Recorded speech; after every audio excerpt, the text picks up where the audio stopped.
Hello प्यारे बच्चों, आज मैं आप सभी के लिए एक कहानी लेके आया हूँ। डरपोक चूहा की कहानी। डरपोक चूहा की कहानी हिंदी कहानी है। आज मैं आप सभी को एक मज़ेदार कहानी सुनाऊंगा। तो कहानी को शुरुआत करने से पहले हम लोग इसके बारे में पूरा पढ़ते हैं। तो इसमें एक चूहा है जिसकी यहाँ पर बात की गई है। तो बहुत समय पहले की बात है। एक आदमी के घर में एक चूहा रहता था। वह औरत के द्वारा बहुत परेशान किया जाता था और धीरे धीरे डरपोक हो गया। आदमी ने अपने दोस्त से राय मांगी ताकि वह चूहे के इस दुख भरे भाग्य को बदल सके। दोस्त ने सुझाव दिया, तू उस चूहे को एक बंद कमरे में बंद कर दे। वह अपनी डरावनी आवाज़ फैला नहीं पाएगा और इससे वह बहुत ही सीमित बन जाएगा। आदमी ने अपने दोस्त की बात मानी और चूहे की हकीकत नहीं समझते हुए उसे बंद कमरे में डाल दिया। चूहा अपनी आवाज़ फैला नहीं पा रहा था और इससे वह बहुत डर गया।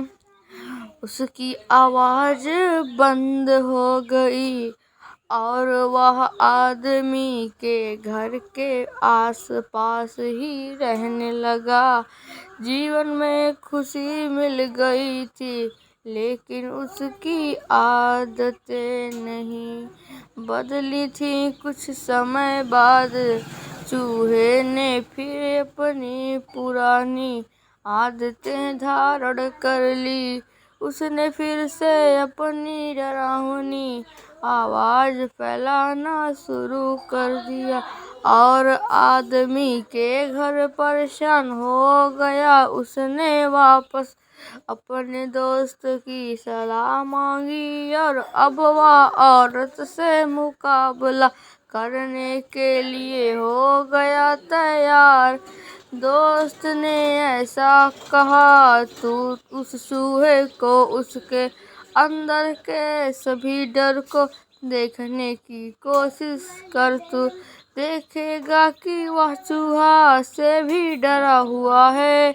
आदमी ने अपने दोस्त की सलाह मानी और चूहे के पास जाकर उसकी निभाई आवाज़ देखने की कोशिश की तो उसने देखा कि चूहा भी बहुत डरा हुआ है और उसे भी चूहा से डर लगता है। वे दोनों एक दूसरे को देखकर अचंभित हो गए। उन्होंने समझा लिया कि डरता है वही। अब बच्चों, आगे की जो कहानी है वो कहानी हम लोग कंटिन्यू करते हैं।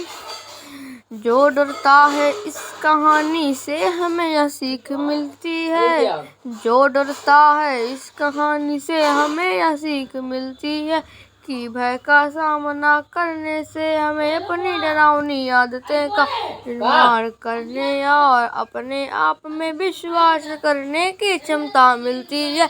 डरपोक रहने के बजाय हमें अपनी क्षमताओं को और डरपोक रहने के बजाय हमें अपनी क्षमताओं और हिम्मत को विकसित करके अपने डर का सामना करना चाहिए। अपने डर का सामना करना चाहिए।